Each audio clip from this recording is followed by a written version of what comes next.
प्रकाशवाटा भाग 11 प्राण्यांचे गोकुळ. हेमलकशाला येण्यामागील आमचं ध्येय आमच्यासाठी स्पष्ट होतं. येथील मागास आणि गरीब आदिवासींचं जगणं सोपं व्हावं आणि त्यांच्यासाठी आधुनिक जीवनाच्या खिडक्या खुल्या व्हाव्यात यासाठी प्रयत्न करायचे असा विचार करून आम्ही इथे आलो होतो. आज मागे वळून पाहतो तेव्हा या कामात आम्हाला समाधान मिळालं. एवढं काम आम्ही करू शकलो असं वाटतं. मनाला खूप समाधान देणारी आणखी एक गोष्ट इथे घडत गेली. ती म्हणजे माणसांसोबतच आमच्या हातून जंगलातील वन्य प्राण्यांचीही सेवा झाली. या प्राण्यांनीही आमच्या आयुष्यात खूप आनंद आणला. निरपेक्ष प्रेमाचे धडेच त्यांनी आम्हाला दिले. या साऱ्याला सुरुवात झाली ती हेमलकशाचा प्रकल्प सुरू झाल्यानंतर अचानक घडलेल्या एक प्रसंगामुळे. हेमलकशाचा प्रकल्प सुरू होऊन 5-6 महिने झाले असतील. मी आणि मंदा फिरून येत होतो. जंगलातून काही आदिवासी शिकार करून येताना दिसले. त्यांच्या काठीला मारलेली 2 लाल माकडं टांगली होती. 2 माकडांपैकी एक मादी होती. त्या मादीच्या पोटाला तिचं लहान पिल्लू पकडून बसलं होतं. आपली आई जिवंत नाही हे त्याला माहीतच नव्हतं.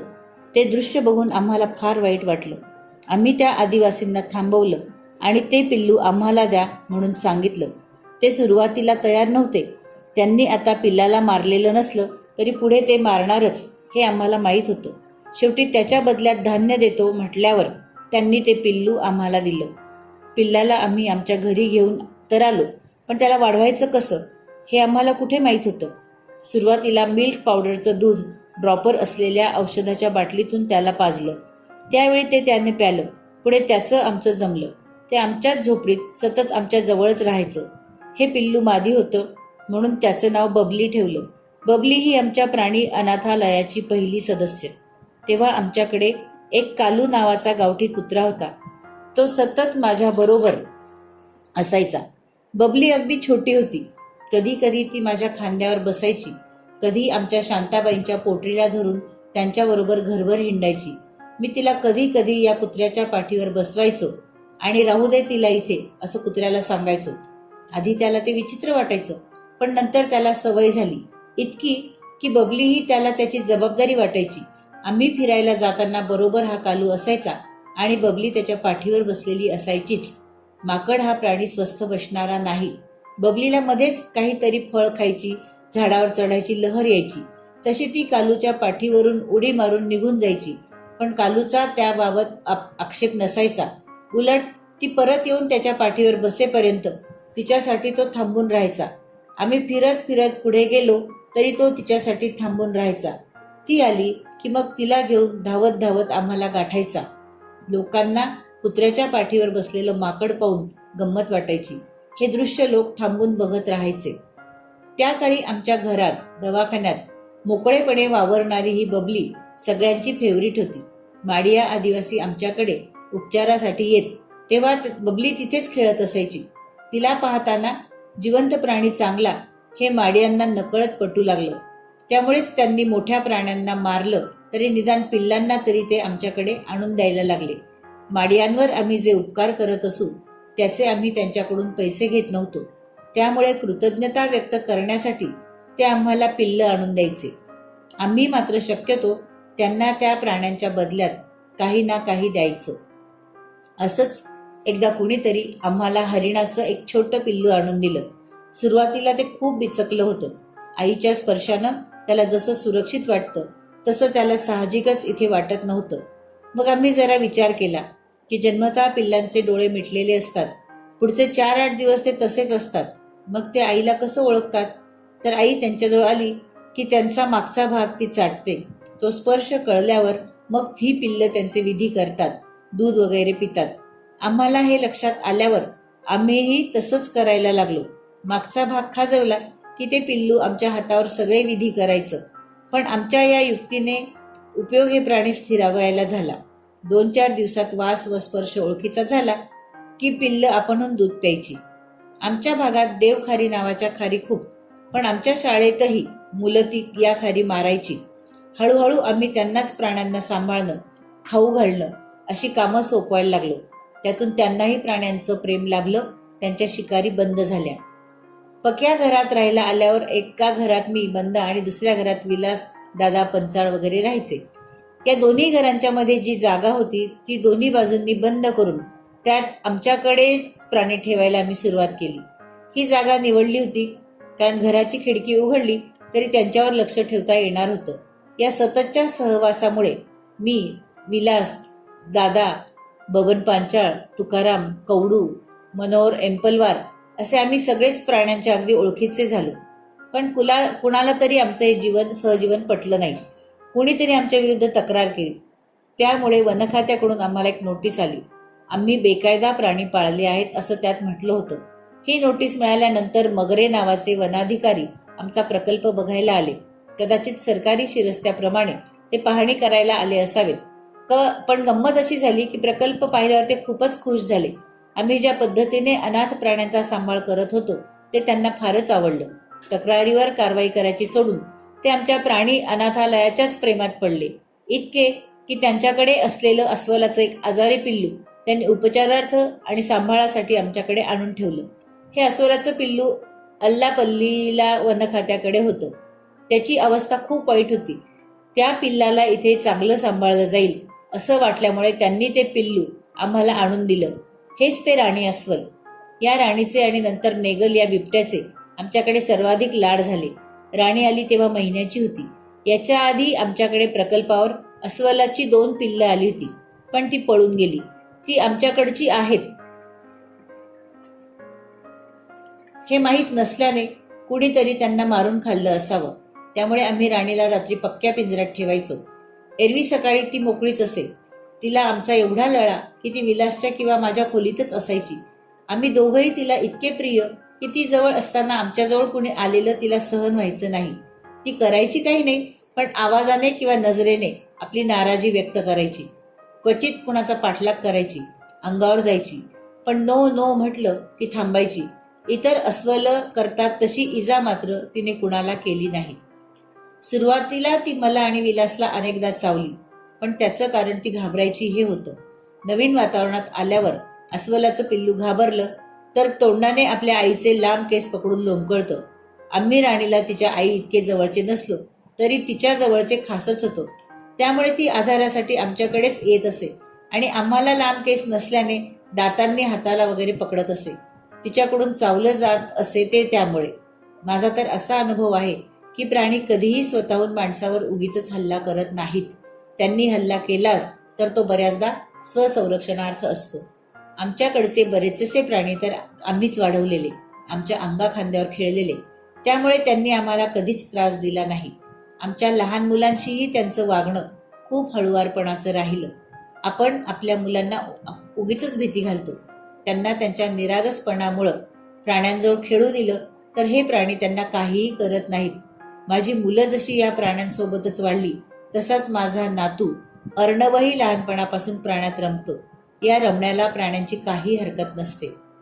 राणीची नी आमची विशेष गट्टी जमली होती. विलास आणि माझ्याबरोबर ती रोज नदीपर्यंत म्हणजे सुमारे 2 किलोमीटर फिरायला यायची. तिची सवय म्हणजे तिला वाटेत कुठे वाळवीचा वास आला तर ती पायाने उकरून वाळवी खात बसायची. पण आम्ही तिच्यासाठी थांबलेलो नाही हे कळलं की मग थोड्या वेळाने ती पळत पळत आमच्या मागे यायची. तिचं नी माझं विलासचं चांगलं जमलं होतं, पण इतरांना मात्र तिच्यासोबत इतकं मोकळेपणाने वावरता येत नसे. त्यामुळे आमच्याबरोबर फिरायला यायला कुणी तयार नसायचं. तिच्यामुळे आमच्या दोघांशिवाय असायची ती फक्त नेली कुत्री. ती जसजशी मोठी होत गेली तसतसं तिचं वजन वाढत गेलं. त्यामुळे नदीवर पोहोचेपर्यंत ती दमून जायची. तिला त्रास होऊ नये म्हणून 1-2दा मी तिला कडेवर उचलून घेतलं होतं, पण त्यामुळे ती नंतर तसाच हट्ट धरायची. पण 15 किलोचं धूळ कडेवर उचलून चालणं काही सोपं काम नसायचं. मग ती कधी कधी चिडायची, हट्ट करायची. एकदा नदीवर फिरायला गेलेलो असताना तिला कडेवर न घेतल्याने ती माझ्यावर रागावली होती. चालून चालून दमली होती म्हणून मीही तिला थोडा वेळ कडेवर घेतलं, पण तिला पूर्ण अंतर तसं नेणं शक्य नव्हतं. पण तीही कडेवर बसायचा हट्ट सोडायला तयार नव्हती. शेवटी आम्ही तिला घेऊन तिथेच बसून राहिलो, कारण ती हलायलाच तयार नव्हती. शेवटी विकास प्रकल्पावर जाऊन बैलगाडी आणि मदतीला काही जणांना घेऊन आला. ते बघून ती आणखीनच चिडली, अंगावर धावायला लागली. तिच्या चिडलेल्या या अवतारामुळे बैल आणि ती माणसंही घाबरून गेली.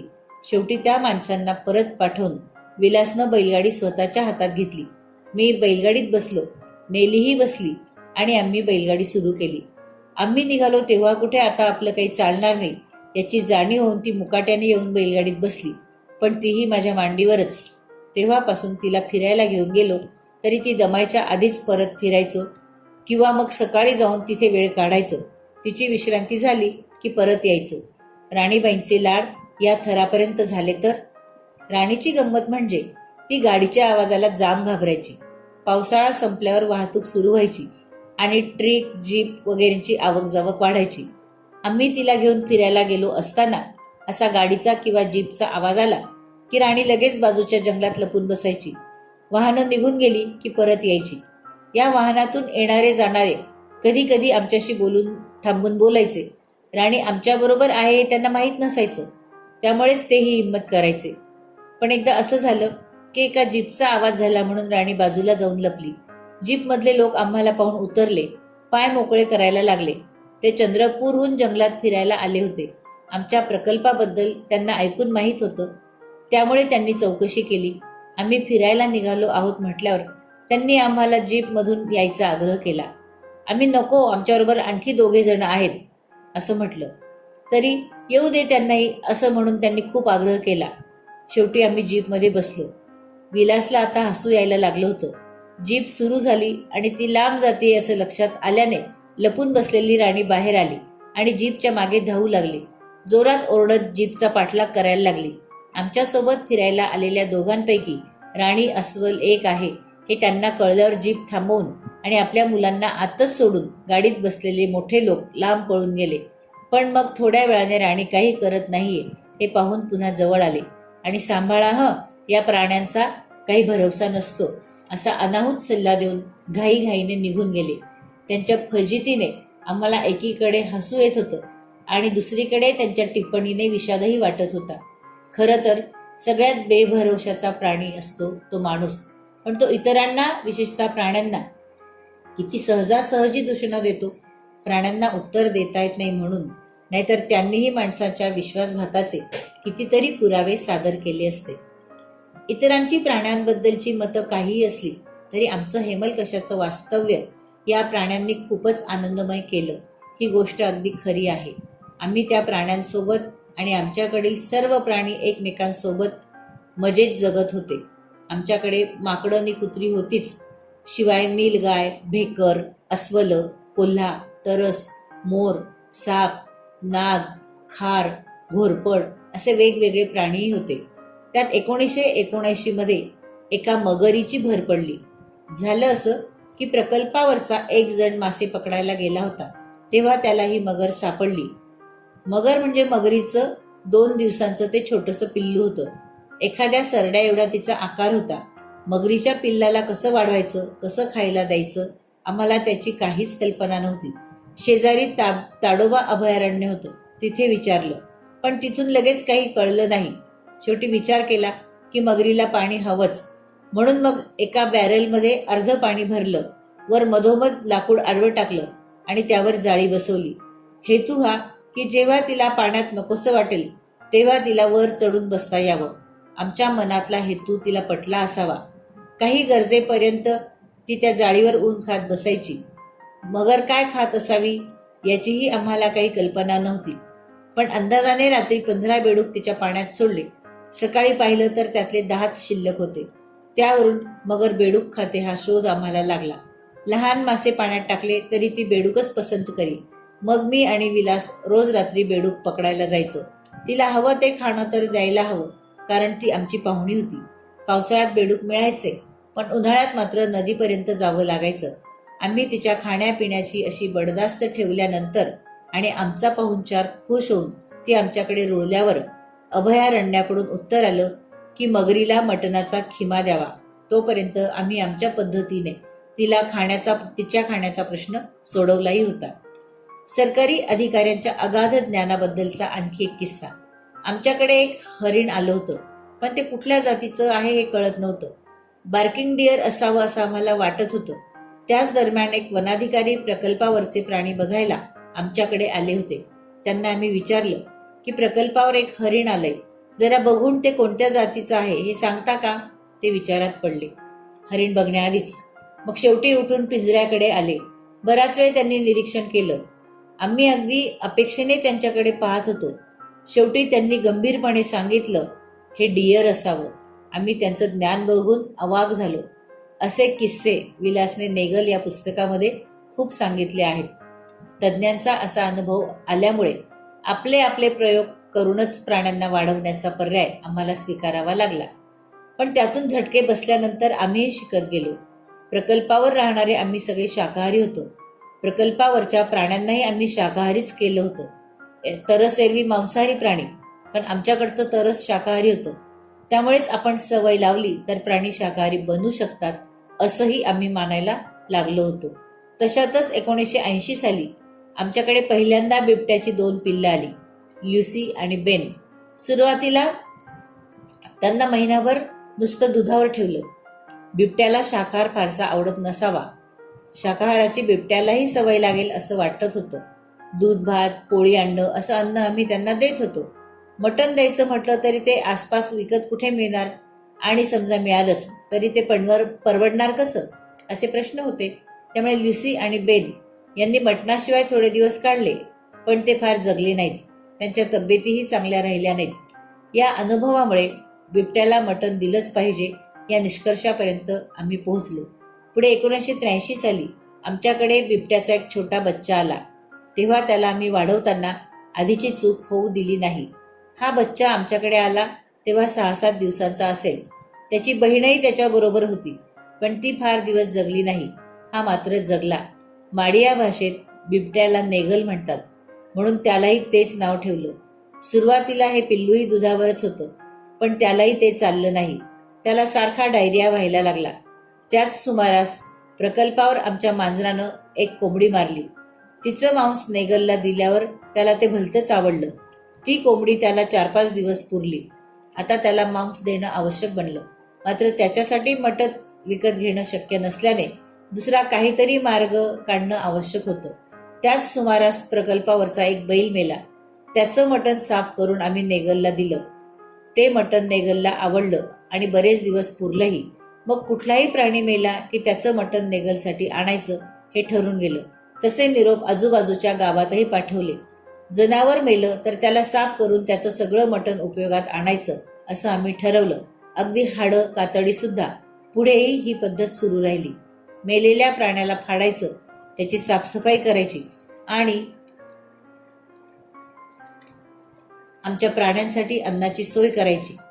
हे कोणत्याही शाकाहारी माणसाला शिसारी आणणारं काम. पण सुरुवातीला मी, विलास, दादा, बबन असे दोघे चौघे ही कामं करायचो. मी, विलास शाकाहारी, दादा, बबन तर माळकरी. पण प्राणी जगले पाहिजेत असं वाटायचं. प्राण्यांवरचं प्रेम इतकं की त्यांच्यासाठी काहीही करायची आमची तयारी होती. मेलेला एखादा मोठा प्राणी आम्हाला मिळाला की आमच्या प्राण्यांच्या अन्नाची चांगली सोय व्हायची. पण मटण जास्त असल्याने ते नीट साफसूफ करून त्याचे छोटे छोटे तुकडे करून ठेवावे लागायचे. हे मटण टिकावं म्हणून आम्ही एक फ्रीज पैदा केला. तो रॉकेलवर चालणारा फ्रीज होता. या फ्रीजमध्ये आम्ही जसं मटण ठेवायचो तसंच औषधही ठेवायचो. हा फ्रीज एक प्रकरणच होतं. या फ्रीजची गोष्ट मजेशीर आहे. ब्रिटिश भारतात होते तेव्हा त्यांना इथे राहणं सुसह्य व्हावं म्हणून त्यांनी काही नवीन गोष्टी शोधल्या. केरोसिनवर चालणारा फ्रीज त्यापैकीच. वीज आल्यावर तो मागे पडला, पण काही जुन्या जमीनदारांकडे हा फ्रीज असायचा. विलास काही काळ रेफ्रिजरेशनचा व्यवसाय करत होता, त्यामुळे त्याला असा फ्रीज असतो हे माहीत होतं. हेमलकशाला वीज नसल्याने या फ्रीजचा उपयोग होऊ शकेल असं त्याला वाटलं होतं, पण तो कुणाकडे आहे हे कसं कळणार. म्हणून मग त्याने पेपरमध्ये जाहिरात दिली. त्याला एकाने प्रतिसाद दिला आणि हा फ्रीज 2,500 रुपये देऊन आम्ही विकत आणला. खूप मोठा होता तो, जुना झालेला, काही पार्ट्स नव्हते, वात नव्हती. या फ्रीजचं नाव अल्लाद्दीन. या रॉकेलच्या फ्रीजमधल्या टँकमध्ये अमोनिया भरलेला असतो. तो एका ट्यूबमधून बाहेर काढलेला असतो. ज्योत येते, ती ट्यूब वरपर्यंत जाऊन त्याला चिमणी असते. मधून कॉईल फिरवलेली असते. पाईप गरम झाल्यावर प्रेशर वाढतं. फ्रीजच्या मागची ट्यूब चपटी केलेली असते. प्रेशर वाढल्यामुळे तयार होणारी वाफ कॉईलमधून फिरली की कूलिंग होऊन बर्फ तयार होतो. वाफ खालच्या ट्यूबमधून परत टँकमध्ये जाते. विलास यातला तज्ज्ञ असल्याने त्याने आवश्यक ते पार्ट मागवून तो चालू केला. 1982 साली प्रकल्पावर पोहोचलेल्या या फ्रीजमुळे आम्हाला खूप मदत झाली. सगळ्या औषधांना फ्रीजची गरज नसते, पण ज्यांना असायची ती औषधं व दही दूध हे खालच्या भागात आणि मटणवर अशी व्यवस्था करून आम्ही हा फ्रीज चालवला. मंदानं प्राण्यांना वाढवण्यात थेट मदत केली नाही, पण कधी आक्षेपही घेतला नाही. तिनेही आयुष्यात कधी मांस, प्राण्यांचं रक्त बघितलेलं नव्हतं. खाण्याचा तर प्रश्नच नव्हता. पण प्रकल्पावरच्या प्राण्यांची गरज ओळखून एकाच फ्रीजमध्ये दूध, दही, औषधनी मटण ठेवणं तिने सहन केलं. या फ्रीजमधल्या फ्रीझरमध्ये प्राण्यांचं मांस खचाखच भरलेलं असायचं. इतर गोष्टी काढण्यासाठी फ्रीज उघडला तरी मांसाचा वास यायचाच. कधी केरोसिन संपलं, दिवा विझला की कूलिंग व्हायचं नाही. रात्री असं झालं तर लक्षात यायचं नाही. मग फ्रीझरमधल्या बर्फाचं पाणी होऊन ते रक्त मिश्रित पाणी घरातून वाहत असायचं. पण मंदाने तेही चालवून घेतलं. नंतर हेमलकशाला वीज आल्यावर आमच्याकडेही आधुनिक फ्रीज आले. पण हा रॉकेलवर चालणारा अल्लाउद्दीन आम्ही अजूनही प्रकल्पावर जपून ठेवला आहे. हेमलकशाच्या प्रकल्पावर आम्ही आरोग्य, शिक्षण, शेती अशा विविध विषयात अनेक प्रयोग केले. ते सर्वत्र वाखाणलेही गेले. परंतु हिंस्र समजल्या जाणाऱ्या जंगली प्राण्यांसोबत आम्ही जे सहजीवनाचे प्रयोग केले ते मला विशेष महत्त्वाचे वाटतात. प्रकल्पावर आमच्यासोबत राहणारे सर्वच प्राणी आमच्या कुटुंबातलेच सदस्य बनले होते. अर्थात प्रकल्पावरचे सगळेच प्राण्यांच्या जवळ जात नसायचे. त्यांच्यासाठी आपल्या परीने काही ना काही मदत करायचे. नेगल हा आमचा खास दोस्त. त्याच्यासाठी काहीही करायला आम्ही तयार असायचो. मी आणि विलास पहाटे 4 वाजता उठून नेगलला भरवायचो, अगदी लहान मुलासारखं. दादा पांचाळ, मनोहर, एम्पलवारही यायचे. याने नीट खाल्लं की आमचे चेहरे उजळायचे. त्याला काही झालं तर आमचं खाण्यापिण्यात लक्ष लागायचं नाही. हे प्रेम असं मनातून आलेलं होतं. माझा मुलगा अनिकेत आणि विलासची मुलगी मोक्षदा हे तर नेगल बरोबर सहजपणे खेळायचे. माझी मुलगी आरती तर त्याच्या पाठीवर बसून घोडा खेळायची. पण नेगल इतका चांगला आणि इतका प्रेमळ होता की त्याने तिला कधीही काहीही केलं नाही. प्राण्यांना साखळीने बांधण्यावर माझा विश्वास नाही आणि नेगल तर मुलासारखा घरात वाढलेला, त्यामुळे आमच्या घरात तो मोकळाच फिरायचा. पण एकदा शाळेतल्या एका छोट्या मुलीचा त्याने पाठलाग केला. त्याला खरं तर खेळायचं होतं, पण ती मुलगी घाबरली आणि पळाली. हाही तिच्या मागे पळाल्यावर ती घाबरून पडली. त्याने तिच्या पाठीवर पंजा ठेवला. त्यानंतर त्याने तिला काहीच केलं नाही. ती मुलगी होती 15 किलोंची आणि नेगल 40 किलोंचा. त्यामुळे बघणाऱ्यांना वाटलं की हा आता धोकादायक झालाय. मला तसं अजिबात वाटत नव्हतं, पण याची बातमी होते हे लक्षात आलं. ते होऊ द्यायचं नव्हतं, म्हणून मग आम्ही त्याला पिंजऱ्यात बंद केलं. हा पिंजराही प्रायोगिक होता. जीपची ट्रॉली बंद करून त्याचा पिंजरा बनवला होता. त्यात नेगल व नेगलीला बसवून मी आणि विलास नदीवर आंघोळीला घेऊन जायचो. एकूणात नेगल आणि नेगली चर्चेचा आणि कुतूहलाचा विषय बनले होते. नेगलची साथीदार नेगली ही खूप प्रेमळ होती. तिची पहिली प्रसूती झाली तेव्हा आम्हाला त्याबद्दल फार काही माहिती नव्हती. फक्त त्यांच्या मेटिंगचा दिवस नोंद करून ठेवला होता. 90 दिवस प्रसूतीला लागतात असं पुस्तकात लिहिलं होतं. त्याप्रमाणे तिच्यावर लक्ष ठेवून राहिलो. जसजसे दिवस सरकत होते तसतशी ती जड होत गेली. फारशी खाई पिईना. तिच्या पिंजऱ्याच्याच मागे एक गुहा केली होती. तिथे ती एक दिवस निघून गेली. त्याच रात्री तिने पिल्लांना जन्म दिला. पहाटे 5 वाजता मला पिल्लाचा आवाज आला. विलासला आणि बाकीच्यांना उठवून मी लगेच तिथे गेलो. टॉर्चच्या प्रकाशात छोटंसं पिल्लू दिसत होतं. मला पाहिल्यावर नेगली ओरडली, पण तो चिडलेला आवाज नव्हता हे लक्षात आलं. सकाळी परत गेलो. तिला आमची सवय होती. ती काही करणार नाही हे तिला माहीत होतं. तिने दातात धरून पिल्लाला सगळ्यांना दाखवायला बाहेर आणलं. नेगलला आम्ही पिल्लाच्या जवळ जाऊ देत नव्हतो. तो प्रचंड होता आणि पिल्लू फक्त 450 ग्रॅमचं. त्याचंच पिल्लू असलं तरी त्याची प्रतिक्रिया काय असेल याची कल्पना नव्हती, म्हणून पिल्लासाठी वेगळी जागा केली होती. पण नेगलला वाटत होतं आपलं पिल्लू आपल्याला बघू देत नाहीत म्हणजे काय. तो नाराजी दाखवत होता. एकदा हे पिल्लू चुकून नेगलच्या पिंजऱ्यात शिरलं. नेगलला केवढा आनंद झाला. त्या पिल्लाला त्याने चाटलं, हुंगलं, काय काय केलं. आम्हालाही बरं वाटलं. सगळी फॅमिली त्यानंतर एकत्रच राहायला लागली. या बच्च्याचं आम्ही नाव ठेवलं हेमल. प्रकल्पावर जन्मलेला वाघाचा हा पहिला बच्चा. हेमलच्या जन्मामुळे आम्ही वाघिणीचे दूध पिणारे ठरलो. आमच्याकडे फक्त वाघिणीचं दूध ही संकल्पना माहीत आहे, पण आम्हाला त्या दुधाचाही अनुभव घेता आला. या बच्चाला पाजताना जे दूध सांडायचं ते एकत्र करून केवळ कुतूहलापोटी आम्ही त्याची चव घेतली होती. पण तेव्हा आमच्याकडे कॅमेरा नसल्यामुळे वाघिणीचं दूध पिणारे आम्ही अशी या प्रसंगाची आठवण काही ठेवता आली नाही. पुढे फेब्रुवारी 1986 मध्ये नेगल सर्पदंशाने अचानक गेला. त्याचं जाणं आम्हाला खूपच जाणवलं. त्याचवेळी अल्लापल्लीला एक पॅन्थर होता. त्याला नेगलीसाठी प्रकल्पावर आणायचं ठरवलं. हा राजा त्यावेळी 1 वर्षाचा होता. ती 35-40 किलोचा असेल. त्याला वनाधिकाऱ्यांनी बांधून ठेवल्यानं तो आक्रमक झाला होता. मी त्याला एका पिंजऱ्यात घेऊन गेलो आणि त्याची साखळी काढून टाकली. त्याला घेऊन आलेले अधिकारी स्तंभितच झाले.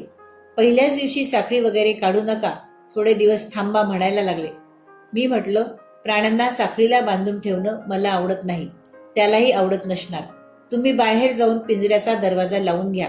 ते चटकन बाहेर पडले आणि त्यांनी दार लावून घेतलं. आत राजा आणि मी दोघंच राहिलो. तो पिंजऱ्यात चक्करा मारत होता आणि मी त्याच्या पाठीवरून हात फिरवत होतो. वनाधिकारी चकित झाले. इतका हा आक्रमक वाघ आणि तो मला काही कसत करत नाहीये असा प्रश्न त्यांना पडला होता. खरं तर यात कसलीही युक्ती नव्हती.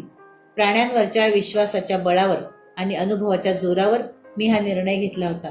मला माहीत होतं की अलापल्लीला बरीच माणसं बघितलेल्या राजाला माझ्यात काहीच रस असणार नव्हता. त्याचं सारं लक्ष शेजारच्या पिंजऱ्यात असलेल्या नेगलीवर असणार होतं. झालंही तसंच. शेजारच्या पिंजऱ्यातल्या नेगलीचा वास तो घेत राहिला. मग त्यांना एकत्र सोडल्यावर त्या दोघांनी थोडा आरडाओरडा पाठलाग केला, पण मग दोघांनीही एकमेकांना स्वीकारलं. तो तिच्यापेक्षा लहान असल्याने तिला काही करू शकत नव्हता आणि नेगली सवयीची असल्याने ती त्याला काही इजा करणार नाही याची मला खात्री होती. अर्थात ही गोष्ट अगदीच खरी की ओळख पाळख नसताना राजाच्या पिंजऱ्यात काठीही न घेता जाणं हा मी घेतलेला चान्स होता. तो माझ्यावर उडी घेऊ शकला असता, पण स्वतःवरच्या आणि मुख्य म्हणजे प्राण्यांवरच्या विश्वासानेच मी हे धाडस करू शकलो. मुन्ना नावाचा आणखी एक बिबट्या आमच्याकडे होता. आरतीबरोबर तो शाळेतही जायचा. ती वर्गात बसायची आणि हा तिथेच बाहेर बसून असायचा. तिची शाळा सुटली की तिच्याबरोबर घरी यायचा. कुठल्याही मुलाला त्याने कधीही त्रास दिला नाही. हा प्रकार आरती 3रीत जाईपर्यंत चालला. पण मात्र तो मोठा झाला. लहान मुलं त्याला बघून बिचकू लागली. त्यामुळे आम्ही मुन्नाला शाळेत पाठवणं बंद केलं. सुरुवातीचे ल्युसी आणि बेन हे 2 बिबटे सोडले तर आमच्याकडे आलेले सर्व बिबटे उत्तम जगले. राजा आणि नेगलीला झालेली 7-8 पिल्लं आम्ही बाहेर दिली, मात्र त्यातली कुणीच जगली नाहीत. 4-8 वर्षात मरून गेली. आमच्याकडचे प्राणी निरोगी राहतात हे सिद्ध करणारी ही गोष्ट आहे. ही पिल्लं गेली, पण त्यांचा बाप मात्र आमच्या प्रकल्पावर बरीच वर्षे जिवंत राहिला. वाघाचं आयुष्य साधारणतः 15 वर्षांचं, पण राजा 24 वर्ष जगला. या बिबट्यांनी आम्हाला फारच लळा लावला. त्यामुळे प्रकल्पावर 2-3 बिबटे ठेवण्याची पद्धत चालू राहिली आणि तशी सवय सगळ्यांना लागून गेली. बिबट्यांना मी ज्या सहजपणे माझ्या जगण्याचा भाग बनवू शकलो तसाच सापांनाही करू शकलो. आपल्याकडे सापाबद्दल गैरसमजच खूप आहेत. साप पाहिला की लोक आधी त्याला मारतात आणि नंतर त्याला ओळखायचा प्रयत्न करतात. सगळे साप विषारी नसतात. नाग, मण्यार, घोणस, फुरसं, पट्टेरी व आग्या मण्यार हे खरे विषारी साप. कोब्रा म्हणजे नाग, हा एकमेव फणा काढणारा साप. धामण विषारी नसते, पण ती विषारी असते असा आपल्याकडे समज आहे. पाय पडल्यावर कदाचित ती कुणाला चावली असावी आणि त्या माणसाला ॲलर्जिक कारणांमुळे पुरळ आलं असेल तर तीच घटना सगळीकडे पसरली असावी. धामण शेपटीकडून चावते असाही एक समज आहे. साप डूख धरतो हा एक सर्रास पसरलेला गैरसमज. डूख वगैरे धरण्याइतकी सापाची स्मरणशक्ती नसतेच. तो कधीच तुमचा पाठलाग करत नाही. कोणताही साप स्वतःहून हल्ला करत नाही. त्याला त्रास झाला तरच तो स्वसंरक्षणार्थ चावतो. आपल्याला चावलेला साप विषारी आहे की बिनविषारी हे बघण्याआधीच तो माणूस अर्धमेला होतो. आमच्याकडे एकदा सर्पदंशाची एक केस आली. मनुष्य बेशुद्ध होता, तोंडाला फेस वगैरे आलेला. सर्पदंशावर अँटीव्हेनम हे इंजेक्शन आहे ते द्यायला घेतलं आणि मग सहज म्हटलं, कोणता साप चावलाय ते पाहिलं का? त्याच्याबरोबर आलेले लोक मारलेल्या सापाला घेऊन आले. मी साप बघितला तर तो बिनविषारी होता. आमच्या इथे त्याला धोंड्या म्हणतात. मी इंजेक्शन बाजूला ठेवलं, कारण त्याची गरजच नव्हती. तो माणूस शुद्धीवर आला हे केवळ बेशुद्ध झाला हे केवळ भीतीने. या अनुभवामुळे माझ्या मनात पक्क बसलं की प्रत्येकाला साप ओळखता यायला हवा. असं वाटण्याचं आणखी एक कारण म्हणजे लहानपणापासून मी प्रचंड प्राणावर साप मारले गेल्याचे पाहत होतो. आनंदवन उभं करताना सुद्धा गैरसमजापोटी दिसला साप की मार हे तंत्र अवलंबलं गेलं होतं. त्यामुळे हेमलकशाला आल्यानंतर सुरुवातीपासूनच साप पकडण्याचं आणि तो विषारी की बिनविषारी हे शोधण्याचं तंत्र मी शिकून घेतलं. मी आनंदवनात साप भरपूर पाहिले होते, पण त्यांना पकडण्याचा अनुभव नव्हता. सवयीचे असल्यामुळे सापांची भीती थोडी कमी झाली होती इतकंच. साप पकडण्याचा पहिला अनुभव घेतला तो हेमलकशातच. साप कसा पकडतात हे तेव्हा मला माहीत नव्हतं. ट्रायल अँड एरर असाच प्रकार. सापाच्या तोंडावर काठी दाबली आणि मान धरली तर त्याला पकडता येईल, अशा पद्धतीने काम सुरू केलं. साप पकडल्यावर मानेखाली 4 बोटं आणि वर अंगठा ठेवावा लागतो, म्हणजे तो काही करू शकत नाही. पण काही वेळेस बोटांना रग लागायची. अशा वेळेस बोटं हलवली आणि पकड सैल झाली तर तो चावेल ही भीती असायची. साप पकडल्यावर तो पिशवी किंवा पोत्यात घालणं हेही मोठं काम. मग आम्ही त्याला त्या वेळेस बाजूला पडलेली हिरवी काडी चावायला द्यायचो. विषारी असेल तर त्याचा राग तो त्या काडीवर काढायचा. चावलास तर तेवढी विषबाधा कमी होईल असा आमचा हेतू असायचा. पण त्यावेळेस कधीच साप चावला नाही. साप पकडण्याची आणि त्याच्या जाती पोटजाती ओळखण्याची कला मी शिकलो. याला कारण होतं जंगलात राहायचं आणि साप नको म्हणायचं हे मला न पटणारं होतं. पण माणसांना साप दिसला की माणसं त्याला मारत सुटतात. म्हणून मग आम्ही प्रकल्पावर आमचं छोटंसं सर्पोद्यानच सुरू केलं. घरात आसपास रात्री बेरात्री निघालेले साप पकडायचे आणि त्यांचा सांभाळ करायचा. असं आम्ही सुरू केलं. नाना प्रकारचे साप, नाग, पट्टेवाला साप वगैरे आमच्या सर्पोद्यानात असायचे. जास्तीचे साप आम्ही दूर जंगलात नेऊन सोडायचो. सापाला मारायचं नाही असा नियमच आम्ही हेमलकशात केला. कार्यकर्त्यांना, शाळेतल्या मुलांना साप पकडायला शिकवलं. त्यामुळे साप मारले जाण्याचं प्रमाण खूप कमी झालं. पण मी आणि विलास कधीही कुठेही कोणत्याही साधनांशिवाय साप पकडतो ही गोष्ट मंदाला आणि ताईला अजिबात आवडायची नाही. बाबांनाही खूप काळजी वाटायची. पण असं करत जाऊ नकोस असं कधी ते बोलले नाहीत. आपण मुलांना लहानपणापासून धाडसाने वागायला शिकवलं, आताच कसं रोखायचं असं त्यांना वाटत असणार. त्यांनी शिकवलेल्या धाडसाच्या जोरावर आणि मला विलासला लागलेल्या सर्पप्रेमाच्या बळावर आम्ही सापांचा भरपूर माग काढला. त्याच्यात विशेष रस घेतला. त्यामुळेच पट्टेवाला साप ओळखण्यापर्यंत आणि त्याला पकडण्यापर्यंत आमची मजल गेली. एकदा आमच्या मगरीसाठी बेडूक शोधायला मी आणि विलास रात्री बाहेर पडलो होतो. हा सगळा रस्ता आमच्या पायाखालचा. बेडूक साधारणतः पाण्याच्या खड्ड्यात सापडतात. त्यामुळे आम्ही असे खड्डे बघत होतो. अचानक एका खड्ड्यात आम्हाला बँडेड क्रेट दिसला. आमच्या हातात फक्त 2 काठ्या होत्या. विलासने क्रेटच्या पाठीवर काठी दाबली. त्यामुळे त्याने तोंड फिरवून मागे यायला सुरुवात केली. मी माझी काठी त्याच्या तोंडावर दाबली. विलासने शेपटी पकडल्यावर मी मानेला धरून त्याला उचलला आणि आम्ही थक्कच झालो. 6 फुटांपेक्षा थोडा जास्तच लांब असा हा साप होता. आमच्याकडे पिशवी पोतं काहीच नसल्याने त्याला घेऊन येईपर्यंत हाताला रग लागली होती. आम्हाला बँडेड क्रेट सापडला ही गोष्ट आम्ही अनेकांना सांगितली. पण महाराष्ट्रात हा पट्टेवाला साप सापडतच नाही, तो फक्त आसाममध्ये सापडतो असा वाद एका प्रसिद्ध सर्पतज्ञाने आमच्याशी घातला. अखेर मी त्यांना म्हटलं, बँडेड क्रेट माझ्या घरी सापडला आहे. माझ्याकडे तो आज जिवंत आहे. तुम्ही कधीही येऊन पाहू शकता. शेवटी त्यांची समजूत पटली. हा साप प्रचंड विषारी. त्याचं प्रतिबंधक औषध फक्त थायलंडमध्येच मिळतं, कारण तिथे तो मुबलक सापडतो. हा साप चावून 20 मिनिटात एक मोठा बैल मेला असं रेकॉर्ड आहे. त्यामुळे तो माणसाला चावला तर तो दवाखान्यातही पोहोचू शकणार नाही, इतकं त्याचं विष भयानक असतं. बँडेड क्रेट हा आमच्या सर्पोद्यानातला मानाचा साप. जितके साप तितक्या त्यांच्या कथा. आमच्या प्राणी प्रेमाला सर्पप्रेमाची किनार लाभल्यामुळे आमचं प्राण्यांचं संग्रहालय आणखी बहरलं.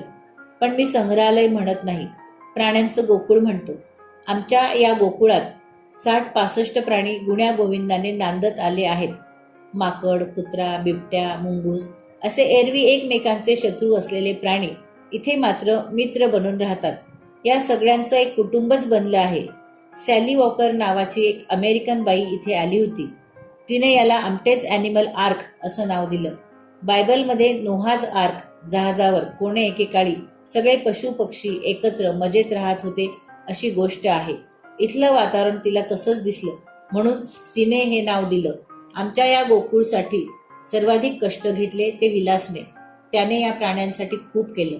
इथे येण्याआधी त्याला शिकारीचा शौक होता, पण ते सगळं तो इथे येऊन विसरला.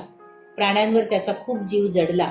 इथल्या प्राण्यांबरोबरच्या अनुभवावर लिहावं असं त्याला वाटत होतं. त्यातून त्यानं नेगल हे पुस्तक लिहिलं. ते लोकांना एवढं आवडलं की त्यामुळे या प्राण्यांची आणि प्रकल्पाचीही प्रसिद्धी झाली. लोकांच्या झुंडीच्या झुंडी प्राणी बघायला येऊ लागल्या. या येणाऱ्या पाहुण्यांकडूनच आम्हाला कळलं की सिद्धार्थ काक यांच्या सुरभी या कार्यक्रमात त्यांनी सिंगापूरला चिपांजी सोबत नाश्ता करताना टीव्हीवर बघितलंय. ही माहिती सांगणाऱ्यांना मी सहज म्हटलं की त्यासाठी सिंगापूरला जायची गरज काय? सिद्धार्थ काक इथे आले तर त्यांना आमच्याकडेही पॅन्थर बरोबर नाश्ता करायला मिळेल. मजा म्हणजे हे त्यांच्या कानावर गेलं आणि ते शोधत आमच्याकडे आले. त्यांनी आमच्यावर 6 मिनिटांची फिल्म बनवली आणि आपल्या कार्यक्रमात दाखवली. तो भाग प्रसारित झाल्यावर लोकांची इतकी गर्दी वाढली की आम्हाला त्याचा त्रासच झाला. टीव्हीवर बघितलेल्यांना वाटायचं की आम्ही फक्त हे प्राणी संग्रहालयच चालवतो. त्यामुळे त्यांचा मूड असायचा सहलीचा. मग आम्हाला आमच्या कामाचं स्वरूप समजावून सांगावं लागायचं. सर्व काम दाखवावं लागायचं. पण सुरभीवरील फिल्ममुळे आमच्या प्रकल्पाला प्रसिद्धी भरपूर मिळाली आणि मदतीचा ओघही वाढला हे मात्र खरे. आमच्या या गोकुळाला भेट द्यायला कुठले कुठले लोक यायचे. त्यामुळे बऱ्याच वेळा विनोदी प्रसंगही घडायचे. त्यातला एक अगदी सांगण्यासारखा आहे. सुहासिनीमुळे एकदा फिल्म बनवण्यासाठी आल्या होत्या. त्यात नेगल काम करत होता. मी त्याला शूटिंगसाठी जीपच्या ट्रॉलीत बसवून घेऊन गेलो. माझा वेश म्हणजे अर्धी पॅन्ट आणि बनियन. कुणी पाहुणे आले तरी तो तसाच असतो. त्यामुळे अनोळखी लोकांना मी डॉक्टर वाटतच नाही. शूटिंग झाल्यावर जीपने परत येतो न येतो तोच एक प्रसूतीची अवघड केस आल्याचं कळलं. जीप सोडून मी तडक दवाखान्याकडे पळालो. सुहासिनीबाईंचा ड्रायव्हर हे सगळं अचंब्याने बघत होता. तो नंतर त्यांना म्हणाला, इथला ड्रायव्हर खूपच हुशार दिसतोय. तो जीप चालवतो, वाघालाही सांभाळतो आणि बाळणपण करायलाही मदत करतो. प्राण्यांची सोबत आणि त्यांच्यामुळे आमच्या प्रकल्पाला आलेलं चैतन्य, यामुळे मानव आणि प्राणी यांचं मिळून एक आगळं वेगळं विश्व आमच्यात निर्माण झालं होतं. परंतु ही गोष्ट समजण्या इतकी शासकीय यंत्रणा आणि त्यातील अधिकाऱ्यांची फौज कुठे एवढी संवेदनशील असणार? त्यामुळेच तुम्ही जे वन्य प्राणी जवळ ठेवता ते बेकायदा आहे व ते जप्त केले जातील अशा सरकारी नोटिसा आम्हाला अधूनमधून यायच्या. पाहणीसाठी काही वनाधिकारीही यायचे. पण आमची या बाबतीतली भूमिका स्पष्ट होती. आमचं म्हणणं असं होतं की एक तर हे खाजगी प्राणी संग्रहालय आहे असा जो आक्षेप घेतला जात होता तोच मुळात खरा नाही. हे काही आमच्या शौकासाठी तयार केलेलं संग्रहालय नाही. हे प्राण्यांचं अनाथालय आहे. त्या प्राण्यांचे जीव वाचावेत म्हणून आम्ही त्यांना सांभाळतोय. वन्य प्राण्यांच्या बाबतीत सरकारचीही हीच भूमिका आहे. त्यामुळे आम्ही सरकारच्या भूमिकेशी सुसंगतच वागवत आहोत. दुसरी गोष्ट म्हणजे आमचं म्हणणं असं होतं की आम्ही प्राण्यांना कसं वाढवतो ते पहा. आमची स्वतःची मुलं असावीत असं आम्ही त्यांच्यावर प्रेम करतो. त्यांच्या तब्येती, स्वभाव, कला, कल हे सगळं इथे लक्षात घेतलं जातं. ते इथे किती आनंदात आहेत ते बघा. पुन्हा यासाठी सरकारकडून आम्हाला एका पैशाचीही अपेक्षा नाही. आम्ही आमच्या निधीतून किंवा देणगीदारांच्या मदतीतून हे अनाथालय चालवतो. मग सरकारला त्यात आक्षेप का असावा? पण हे बेकायदेशीर आहे या पलीकडे सरकारी अधिकारी बोलायला तयार नसत. हा प्रकार थोडा थोडका नव्हे 13-14 वर्षे चालला. जप्तीची टांगती तलवार सतत आमच्या डोक्यावर होती. यावेळेस इंदुरकर नावाचे chief conservator of wild life प्रकल्पाची पाहणी करायला आले. हे पूर्वी मंदाचे शिक्षक होते. नंतर ते वन खात्यात गेले. त्यामुळे त्यांचा दृष्टिकोन सहानुभूतीचा होता. त्यांनी पाहणी करून आमच्या प्राण्यांना परवानगी दिली. ही गोष्ट 1991 सालची. त्यावेळेस त्या संदर्भातला निर्णय घेण्याचा अधिकार राज्य शासनाच्या अखत्यारीत होता. पण नेमका 1992 साली त्यात बदल झाला आणि हे सर्व प्रकरण केंद्र शासनाच्या अखत्यारीत गेलं. त्यामुळे राज्य सरकारने दिलेल्या परवानगीला काही अर्थच राहिला नाही. त्यामुळे मग केंद्राचे अधिकारी यायला लागले. प्राणी संग्रहालयाला प्राण्यांचा डॉक्टर हवाच असा नियम आहे. तो इथे कुठे आहे असा मुद्दा त्यांनी काढला. आम्ही म्हटले इथे माणसांना डॉक्टर मिळायची मारामार, प्राण्यांसाठी कुठून डॉक्टर आणणार? आम्हीच यांचे डॉक्टर. खरोखरच आम्ही त्यांना मनुष्याला वापरतो तीच औषधं देत होतो, अगदी अँटीबायोटिक्सही. डोस अर्थातच थोडा जास्त असतो. या औषधांचा परिणाम होतो असा आतापर्यंतचा आमचा अनुभव आहे. क्वचित एखाद्या वेळेस आम्ही प्राण्यांच्या डॉक्टरांचा सल्ला घेतोही, पण इथे असा एखादा डॉक्टर कायमस्वरूपी आणणं शक्य नाही. प्राण्यांच्या तब्येती संदर्भात आम्ही 2 गोष्टी कटाक्षाने पाहत होतो: दिलेलं अन्न त्यांनी खाल्लं की नाही आणि त्यांचं पोट साफ आहे की नाही. मात्र आमचं म्हणणं त्या अधिकाऱ्यांना काही पटलं नाही. त्यांनी 1996 साली आमचं अनाथालय जप्त करायचा आदेश अखेरीस दिलाच. पण गंमत अशी की आदेश निघून 7-8 वर्ष झाली, पण आमच्यावर कारवाई मात्र झाली नाही. कदाचित एवढे प्राणी कुठे ठेवायचे असा प्रश्न त्यांना पडला असावा. पण 2004 साली सरकारने पुन्हा उचल खाल्ली आणि जप्ती येणार हे जवळजवळ नक्की झालं. आम्ही सगळे चिंतेत होतो, पण यावेळेस माध्यमांनी, स्थानिक लोकांनी आम्हाला खूप पाठिंबा दिला. हे प्रकरण त्यांनी लावून धरलं. याच्या आधीच मला पद्मश्री मिळाली होती.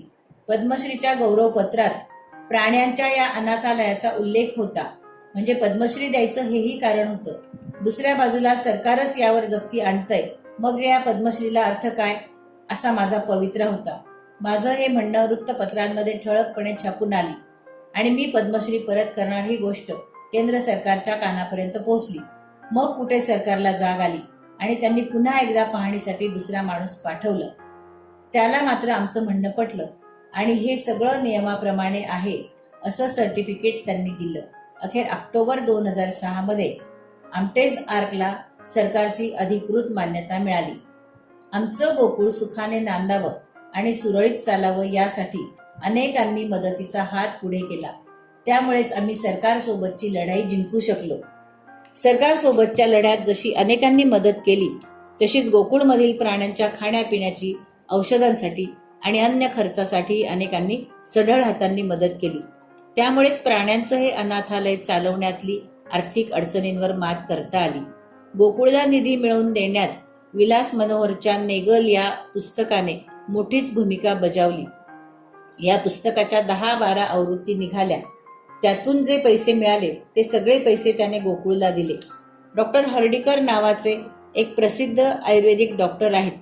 त्यांनी केवळ नेगल वाचून वन्य प्राण्यांच्या संगोपनासाठी 12 लाख रुपये दिले. ते बँकेत ठेवून त्याच्या व्याजावर खर्च चालवा असे त्यांनी मला सांगितलं होतं. विशेष म्हणजे तेव्हा त्यांनी प्रकल्प बघितलाही नव्हता. पैसे दिल्यानंतर ते आले. सुनीताबाई देशपांडे यांनी पु ल गेल्यावर त्यांच्या पुस्तकांचे सगळे हक्क वाटून टाकले. शेवटचे 5 लाख त्यांनी मनुष्येतर प्राण्यांसाठी म्हणून आम्हाला दिले. असे देणगीदार लाभत गेले. दादा कुलकर्णी तर अनेक वर्ष पिंजऱ्यांसाठी आमची मदत करत आले आहेत. एका अर्थाने प्राण्यांचं हे अनाथालय आम्ही चालवत असलो तरी त्याची आर्थिक जबाबदारी अनेकांनी पेलली होती. प्राण्यांचे बळी जाऊ नयेत या भावनेतून आम्ही हे गोकुळ उभारलं आणि ही भावना ज्यांच्या त्यांच्या मनाला भिडत गेली त्यांनी या प्रयोगाला मदत केली. या वन्य प्राण्यांनी आम्हाला सगळ्यांनाच निरपेक्ष प्रेम शिकवलं. या प्राण्यांनी आम्हाला एवढं प्रेम दिलं की सुरुवातीचा जो एकटेपणा आमच्यात होता त्यातून बाहेर पडण्यास खूप मदत झाली. त्यामुळेच हेमलकशाचा प्रकल्प रुजला, वाढला. त्याचं श्रेयही या प्राण्यांनाच दिलं पाहिजे.